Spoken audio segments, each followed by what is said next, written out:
Assalamualaikum warahmatullahi wabarakatuh. Ada yang berbeda di Ngobrol Yuks kali ini. Kali ini gue mau mengupas tentang sejarah Masjid Jami Kalipasir, yang konon katanya ini merupakan masjid tertua di kota Tangerang. Dan kabarnya masjid ini memiliki nilai sejarah yang cukup tinggi. Seperti apa nilai sejarah yang terkandung di dalam Masjid Kalipasir? Yuk kita ikuti perjalanan bareng gue di Ngobrol Yuks, dan kita bakal ngobrol-ngobrol Yuks ya. Yuks. Assalamualaikum warahmatullahi wabarakatuh. Waalaikumsalam warahmatullahi wabarakatuh. Balik lagi di channelnya Jabrix Official di konten Ngobrol New. Kali ini kita mau berbicara ngobrol-ngobrol soal sejarah. Alhamdulillahirrahmanirrahim, kita sudah diterima di Masjid Kalipasir. Dan kabarnya ini adalah masjid tertua di wilayah Tangerang. Seperti apa dari mulai proses pembangunannya, kita akan tanya-tanya bareng para sejarawan atau orang yang mengerti tentang berdirinya Masjid Kalipasir. Pertama ada Rofi Sahrofi. Ini adalah salah satu penulis buku dari sejarah Masjid Kalipasir. Top. Ya kan? Yang kedua berikutnya ini adalah sesepuh boleh dikatakan dari wilayah Masjid Kalipasir. Mohon izin, Bah. Boleh diperkenalkan namanya, Bah? Ahmad Sayroji. Bapak Ahmad Sayroji. Ya. Dan kemudian di sebelahnya ada Bapak Ketua RT yang juga merupakan salah satu masih keturunan dari pendiri Masjid Kalipasir. Mohon diizin kenalkan, Bah, namanya. Saya Ketua RT 02 RW 4, saya Rudi. Bapak Rudi. Baik, Bro Renses, kita akan segera ngobrol-ngobrol santai. Ini nampaknya suasananya masih tegang banget. Karena boleh di rewind sedikit beberapa waktu yang lalu. Mohon izin ya, Pak, kemarin saya tuh pernah coba untuk mengangkat sejarah Masjid Kalipasir dan udah masuk, udah lihat sekelilingnya semua. Begitu mau saya edit, ternyata gambarnya hilang. Kenapa sebabnya kita juga nggak tahu ya. Makanya mungkin kemarin ada satu dan lain hal, sekarang saya coba benerin lagi dan mudah-mudahan hari ini semua berjalan dengan lancar. Insya Allah. Insya Allah. Insya Allah. Bah, mohon izin mau tanya sedikit Ya. sejarah tentang Masjid Kalipasir ini berdirinya sejak tahun berapa? Kabarnya ini adalah masjid tertua di kota Tangerang, betul Pak? Iya. Dari catatan yang didapat hasil kunjungan kami pengurus DKM itu ya tidak mungkin, kalau bahasa ini memang nggak ujug-ujug tahu bisa seperti itu. Kunjungan kami ini dengan rekan-rekan ini ke Cirebon, ke Banten, ke Bogor juga, sampai juga ada yang ke Sumedang, sampai ke yang terakhir ke Perpustakaan Nasional. Hasil dari kunjungan tadi itu alhamdulillah ya, alhamdulillah kita bisa mendapatkan sedikit data yang ada tentang Masjid Jami Kalipasir yang syukur alhamdulillahnya sampai bisa dibukukan oleh saudara Yofi ini. Walaupun catatan-catatan kecil ini amat sangat berharga buat kami. Berangkat dari situlah kita bisa bicara tentang sejarah Masjid Jami Kalipasir. Nah, jadi pada awalnya ketika tahun 1412 itu datang Ki Tengger Jati dari kerajaan Galuh Kawali. Nah, ini beliau ini dari keluarga besar kerajaan Galuh Kawali. Nah, satu di antara sekian banyak keluarga besar di kerajaan Galuh Kawali, Ki Tengger Jati ini mempelajari ilmu agama kepada salah seorang guru yang bernama Syekh Subakir.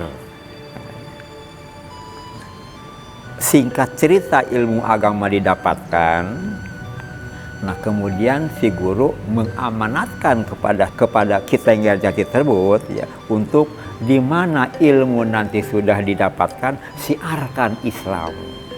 Itu awalnya dari situ. Ilmu didapat, akhirnya Ki Tengger Jati rela meninggalkan kerajaannya dengan hidup dalam kesederhanaannya, berangkat ke sini. Kita bicara masalah sampai di sini juga Allah alam bisawab, yang tahunya sampai di sini aja kan begitu kan ya, gitu kan. Sedangkan kondisinya masih hutan.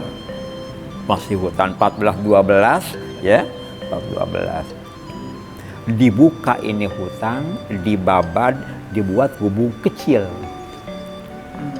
Ya. Gubuk tadi terbuat dari batang pohon kelapa dengan atapnya atap dari daun kelapa. Dengan kesederhanaan mereka hidup sendiri di sini. Nah ini memang cukup subhanallah kalau kita berbicara masalah ya nawaitunya cukup kuat dengan keyakinannya yang kuat. Gitu. Sampai di sini mereka dengan kesendiriannya hidup ya, di samping juga tempat tinggal di sini dan mereka juga ibadah di sini. Kurun waktu 4 tahun. Ya. Nah ini tempat tinggal kita yang Gerjati sekaligus juga di dalamnya adalah tempat ibadah. Belum dikatakan masjid waktu itu memang belum ada kan ya. Belum. Karena memang buat beliau sendiri. Iya betul. Nah, ya. 4 tahun nih, kurun waktu 4 tahun. Nah kita berbicaranya kalau dengan kurun waktu 4 tahun, subhanallah maaf nih ya, di sini juga terus terang saya mainkan logika saya. Dalam arti kita Gerjati masih di sini, ya kan? Nah, itu tempat ibadah diperbesar. Logika kita pasti jamaahnya banyak, begitu kan ya? Sedangkan di zaman penjajahan kan tidak seperti di zaman kemerdekaan, ya. Seleluasanya lalu lintas tanpa pengawasan penjajah, ya kan? Tapi kok kenapa bisa jamaah ini banyak? Alhamdulillah, ya, dampak positif, pengaruh yang cukup kuat adalah Sungai Cisadane. Dulu disebutnya Sungai Cipamunggas. Dulu tuh. Nah, sekarang orang lebih mengenalnya Cisadane. Nah, dengan adanya pengaruh Sungai Cisadane ini yang merupakan jalur transportasi pengangkut hasil bumi dari mana? Dari utara ya, dari selatan ke utara. Nah, bukan melalui jalur sini, ke sini. Nah, di sini ini juga maaf juga dikatakan ya, mudah-mudahan mendekati kebenaran bicara saya ini. Ya, dengan adanya gubuk kecil di sini, ya jelas pasti kan ada yang melihat kan nggak jauh kan ya. Nah, betul. Ada yang singgah di sini, sampai juga ada yang menetap di sini. Tuh, di sini. Itulah saya katakan tempat ibadahnya semakin diperbesar dalam kurun waktu 4 tahun. Waktu terus berjalan, ya, kegiatan terus juga berjalan, namanya tempat ibadah kan ya, tempat ibadah. Nah, kesekian waktu berjalan, ibadah tetap juga berjalan di sini. Di tahun 1455, ini alhamdulillahirabbil alamin nih, ya. Kedatangan ulama besar dari Persia yang bernama Said Hasan Ali Al-Husaini, yang lebih dikenal dengan Syekh Abdul Jalil. Tujuan mereka adalah bukan ke masjid, tapi tujuannya adalah Banten. Nah, singgah di sini. Kembali lagi. Betul, singgah di sini. Jadi sebelum sampai ke sana singgah di sini. Karena melihat ada tempat tadi. Nah, tadi itu tinggal di sini, ya yang jelas nah, mereka juga menetap beberapa lama gitu di sini ya, dengan apa ya, walaupun dengan keadaan yang sangat sederhana tadi itu, tinggal di sini. Di sini pun juga masih semakin diperbesar, makin dibesar. Nah, seperti itu ya. Ada satu catatan, kedatangannya Said Hasan Ali Al-Husaini dari Persia. Dia bawa semacam apa ya, macam persyaratan lah kalau kita makan gitu ya syaratnya. Dia bawa pasir Karbala. Dari tanah. Iya. Karbala, Iran. Iya, dari tanah ya Persia itu datang kemari, pasir Karbala. Yang menurut catatan seperti macam kita ini merupakan satu syarat. Ya, satu syarat kata beliau gitu ya. Artinya syarat yang dibawa tadi Pasir Karbala dengan izin Allah bisa babihi ini gitu ya. Mereka tuh dengan mudah ya datang kemari menyampaikan apa yang diniatkan, dan alhamdulillah warga di sini juga menerima baik pada kedatangan mereka itu. Itu cuma hanya syarat aja gitu ya. Tapi memang ada punya kelebihan. Kalau bicara masalah Pasir Karbala, ya, apa kelebihannya? Nah itu kalau dihamparkan di lantai atau di tanah, ketika diinjak itu tidak berbekas seperti menginjak ubin gitu kan, lebih ya begitu. Ini nih sampai sebegitunya gitu ya. Nah, alhamdulillah itu tadi itu. Nah jadi kedatangannya Sayyid Hasan Ali Al-Husaini, ulama besar dari Persia tersebut, sampai di sini masjid juga semakin diperbesar. Sampai saat itu belum ada penetapan tahun berdirinya Masjid Jami Kalipasir. Belum sampai, belum dibicarakan. Waktu terus berjalan sampai pada waktu tahun 1576 baru ada penetapan tahun berdirinya Masjid Jami Kalipasir. Apa yang bisa kita lihat sampai sekarang masih ada. Alhamdulillah, sekali lagi mudah-mudahan ini mendekati kebenaran apa yang dibicarakan ya, hanya Allah yang Maha tahu gitu ya. Di antaranya di 1576 ini masjid semakin besar, 4 tiang penyangga yang sekarang masih ada, alhamdulillah. Ini 4 tiang ini. Dengan bagian atas, kalau sekarang dikatakannya kan kubah ya. Ya, kubah. Kali ini bukan semacam kubah. Kalau kubah kan setengah lingkaran ya. Nah ini kan tidak. Itu disebutnya adalah baluarti. Dari 2 peninggalan yang alhamdulillah sampai sekarang masih ada. Nah itu juga memang punya sejarah. Dalam arti dari mana tiang tersebut? Dari mana baluarti itu? Kan begitu kan ya? Nah gitu. Akhirnya masing-masing tiap sisi dari masjid ini kita akan kuak nih. Apa sih sejarahnya? Nah. Mulai tadi Pasir Karbala, kemudian kita udah mulai naik ke atas nih. Ya kan? Kita udah mulai ke tiang penyangga, terus kalau dulu udah kita mulai bahas. Naik lagi ke atas, nanti ada apa lagi? Ya kita mulai dari ini dulu nih, Mbak. Dari dalam dulu nih ya. Dari pasir itu tadi coba. Pasir itu sendiri sampai sekarang masih ada nggak, Bang? Menurut seseorang yang memiliki ilmu batin, kacamata batin, ya, itu kan ya. Ada. Berisi di dalam 9 kendi. Adanya di 2 mimbar itu. Cuma di dalam. Dengan kedalaman 40 meter. Di situ adanya. Dan di situ pula terdapat satu terowongan, ya, terowongan yang menuju ke Paneglang. Saya teringat ketika berbicara masalah menuju Paneglang, memang di sana ada Syekh Mansuruddin dengan karomahnya, ya, ilmu yang didapat oleh beliau ada dengan ketakwaannya sama tinggi, sehingga kan dengan mudah apa yang Allah berikan kepadanya. Memang di Paneglang itu Syekh Maulana Mansuruddin ya, mungkin pernah ke sana barangkali, belum pernah. Belumnya. Dia di sana juga ada terowongan langsung menuju Mekah. Ini Syekh Maulana Mansuruddin yang di Paneglang. Dikatakan dulu batu Quran namanya, sampai sekarang masih itu kan ya, masih itu kan ya, masih itu. Jadi ini ada hubungannya langsung ke sana. Nah jadi ini dari Karbala tadi itu sampai ke sana gitu ya. Ini alhamdulillah masih ada di sini. Ya, di sini. Ya. Kita bisa bicara begini kan ya dengan kembali lagi atas izin Allah kepada mereka yang mulai memiliki ilmu kebatinan tadi itu kan ya bisa saja kan begitu kan.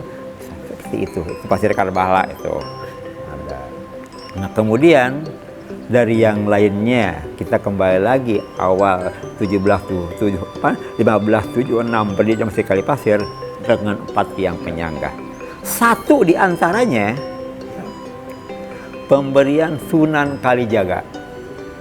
Yang berarti udah iya. Yang mana, Bang? Nah, yang mana? Saya juga belum tahu juga nih. Ya, belum tahu juga. Belum tahu juga. Tapi yang pasti di antara 1 dari 4 inilah Ya. pemberian Sunan Kalijaga. Kalau saya ingat sampai udah tua begini gitu ya, itu baru beberapa tahun yang lalu. Ya mungkin 1 tahun atau 2 tahun Cep ya, kurang lebihnya lah gitu. Itu baru tahu. Dari orang tua ke orang tua ke orang tua juga nggak ada yang cerita seperti tadi itu. Jangankan Sunan Kalijaga, 4 tiangnya juga nggak cerita. Jadi dari 1 di antaranya pemberi Sunan Kalijaga, alhamdulillah kurang lebih antara 1 atau 2 tahun yang lalu ada kunjungan ulama seBanten datang kemari.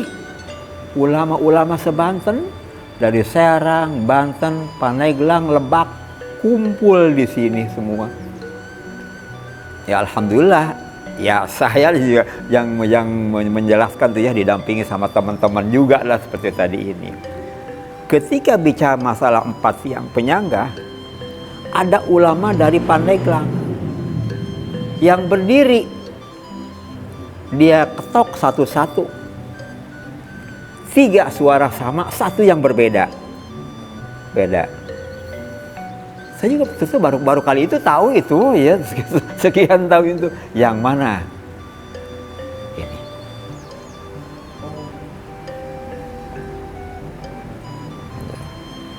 Ini pemberian Sunan Kalijaga.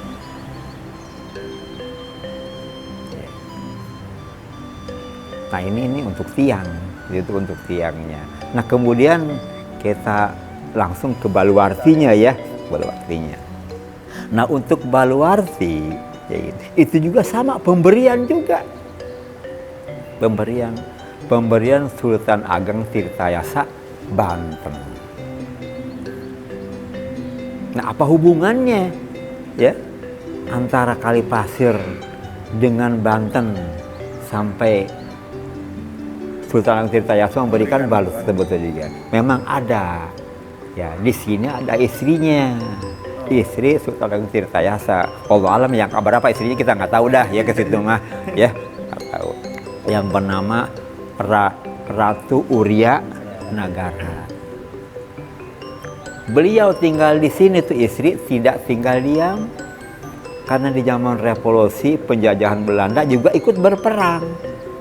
Nah ini kan batasnya nih, batas perang ini kan Sungai Cisadane ini. Ke sana masuk wilayah Banten, ke sini masuk wilayah POC Belanda. Batasnya di sini. Tuh batasnya. Ikut berperang. Ini istri dari istri dari Sultan Ageng Tirtayasa. Akhirnya beliau wafat dan dimakamkan di sini. Itu jadi ada hubungannya ke sana. Ya, ada hubungannya ke sana. Udah dari atas kita kembali turun ke bawah nih, dia dalam lagi nih ceritanya. Nah sekarang bagaimana keberadaan masjid dengan keutuhannya ya, dengan keutuhannya untuk penetapan arah kiblat ya, arah kiblat. Nah memang dari dulu juga memang sudah ada gitu tuh ya. Nah kemudian kan karena adanya pembahasan masjid kan itu kan otomatis kan gimana pun juga ada perubahan-perubahan. Memang beda kalau bicara masalah bangunan masjid dulu dengan sekarang. Sering ini nih di luar konteks nih ya, sering saya katakan sama anak-anak mahasiswa, apa bedanya bangunan masjid dulu dengan sekarang? Cuma hanya di kiblat aja. Kalau dulu bangunan masjid dulu nih, masjid atau bangunan berada di atas tanah 4 persegi panjang menghadap ke barat aja, ya kan? tinggal bagian dalamnya baru diposisikan arah kiblatnya, kan begitu. Sedangkan kalau masjid-masjid yang baru Al-Azam, Al-Ittihad, begitu masuk udah ngarah kiblat karena bangunannya sudah mengarah ke kiblat, kan begitu. Nah, di sini nih arah kiblat ini, penetapan saf-saf tadi ini, ya. Nah ini juga nggak sembarangan orang. Siapa yang menetapkannya? Artinya Syekh Nawawi Al-Bantani,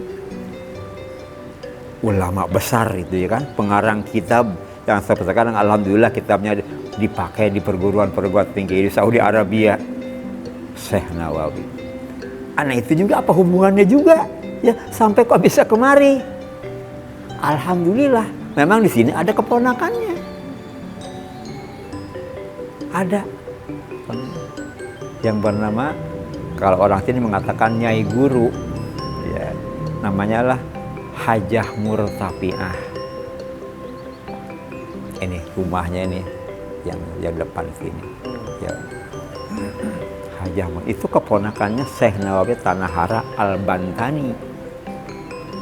Nah, jadi ini bisa langsung nasab ke sana nih, ke Al-Bantani di sini.